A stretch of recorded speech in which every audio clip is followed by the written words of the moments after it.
But let's go ahead and go to this next clip of Neil Foster going, and we're going to talk to one of the We Are Changers coming up after the break, going right into his table and just talking to him. Here it is. We're ready now.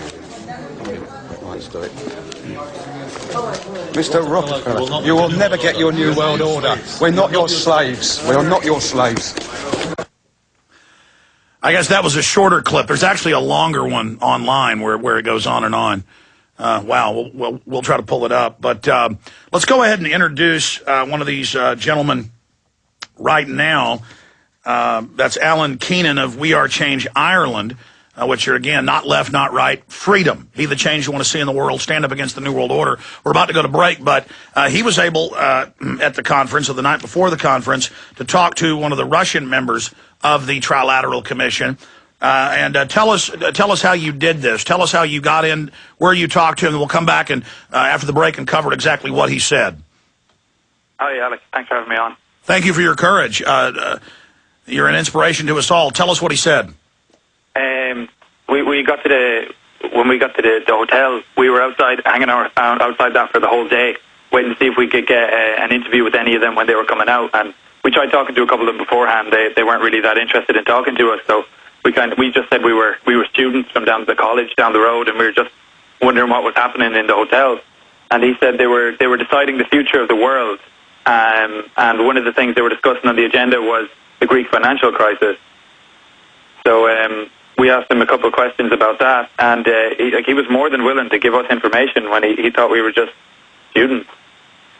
I said to him a good solution for the Greek financial crisis would probably have been a world currency, which he jumped at the chance to talk about it. He was saying a world currency is something they all want, but it will require a global central bank to be implemented by a global government. Which, I mean, we played along with this, and we said that yeah, of course, that's what we all want. And he said, yeah, that's the dream. That's what we're all trying to achieve. But if there's countries like... Well, let's go over who this guy is, how you ran into him, how you knew he was Trilateral Commission. I also want to get the other newspaper guy on. He went in and confronted him inside the building.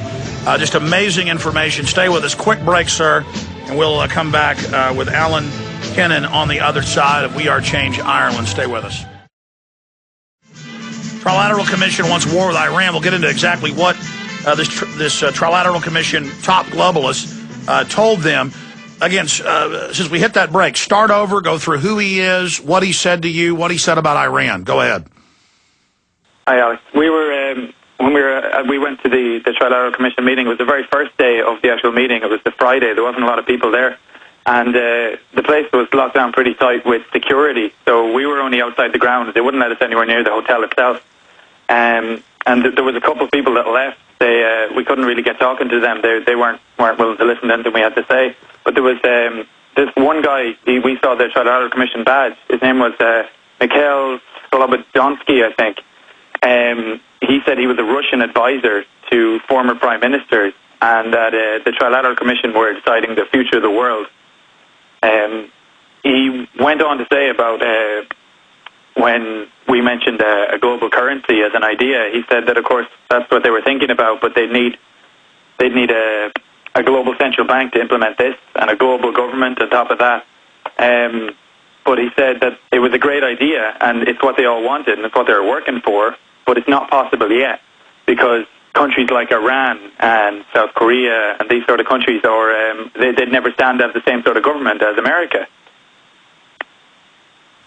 Incredible. Continue. He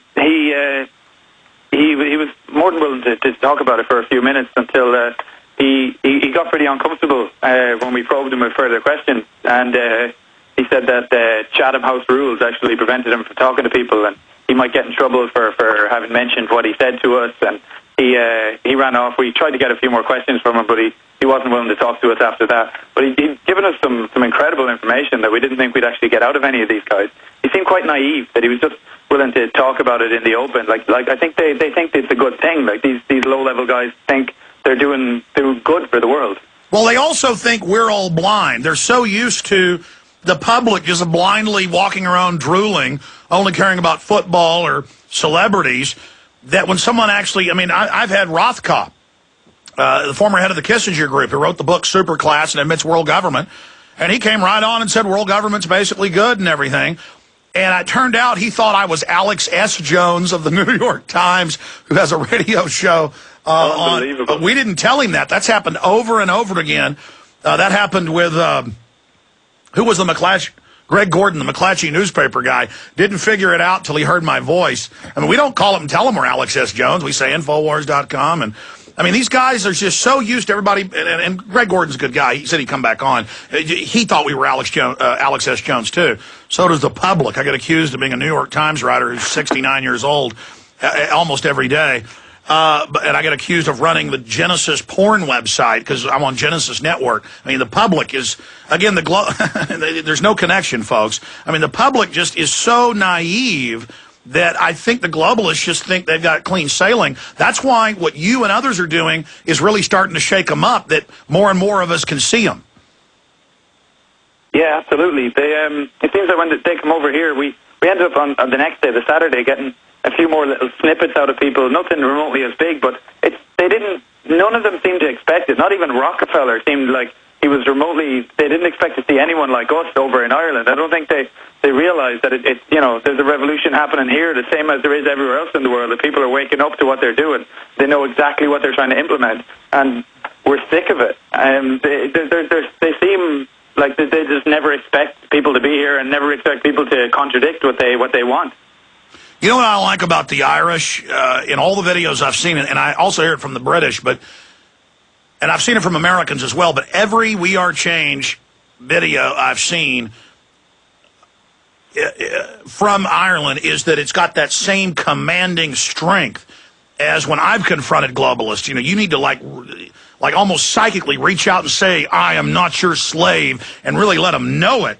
And, instead of, some people just kind of namby-pamby doing it, or actually, just yelling at them. But it's the way also We Are Change Chicago confronted Gore. We need to just have that authoritative command. And Rockefeller looked scared to death of the We Are Change people in that video. I mean, he turned around and was just disgusted by the fact that people can see him. Yeah, I don't think he liked it when Rory called him a scumbag. He really heard that. He turned around and gave us that look. Like, he didn't expect to see it at all. Because at that time, most of there was a group gathered outside the hotel for a little while all day. We were there to oversee their arrival. And then we all kind of dissipated after that. And this was a few hours later. There was only a few of us left, just a few of the We Are Change guys. It was myself, Adam, Paul, and Rory. We were some of the only ones that were left there. And that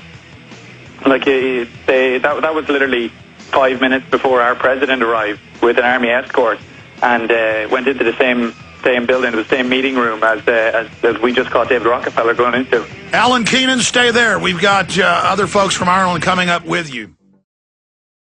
The person who confronted Rockefeller at his dinner table, he's a friend of Alan Keenan, who's also online with us from We Are Change Ireland. And he is on with us. He is the co-editor of the Sovereign Independent newspaper. And in a few minutes, I want to play a clip of last year, Luke Rudkowski, Stewart, and others of We Are Change going to the Capitol and going up to Senator Jay Rockefeller and bringing up their family funding Hitler, on record, the whole eugenics movement. And Senator Rockefeller says, you got a lot of cojones, boy. And he just looks at him. These are gangsters. And they're globalists. They've always, 4 years ago? In fact, later, pull me the David Rockefeller quote. Just say, David Rockefeller quote, admitting global government takeover. And he says, people have accused me of this, and I say guilty as charged. I can even give you the page number. It's 400 and something in his autobiography that he wrote 4 years ago, or 5 years ago now. But let's go ahead and get them both up on the line together. Neil Foster from Dublin, Ireland, and, of course, Alan Keenan of We Are Change Ireland. We'll put both their websites up on screen before they leave us. And, of course, both you guys work together. Neil Foster, good to have you here with us. Thanks for having me. So tell us where you, in and around the Trilateral Commission meeting, were able to go find David Rockefeller and let him know that you weren't his slave. Well, myself and actually the editor of the Sovereign Independent, Mr. Dave Darby, decided we'd just try and get into the hotel, and we just walked straight in the front door, past the security, and took a seat in the lobby. Maybe half an hour later, after having a cup of coffee and asking a few questions of the waiter, David Rockefeller walked right past us and sat at the table right behind us. So we just decided we had to confront him. When his security guard walked off, we just took a chance. Well, you're doing a great job. I've read your newspaper. I mean, it's an actual physical newspaper and online. Why don't you give us the website for the Sovereign Independent? It's www.sovereignindependent.ie. .ie for Ireland. Ireland. Now, the video is short. It looks like it's shot on a cell phone camera. We can clearly... Yeah, well, Dave was very conscious of not having the camera confiscated, so he kind of held it down about waist level.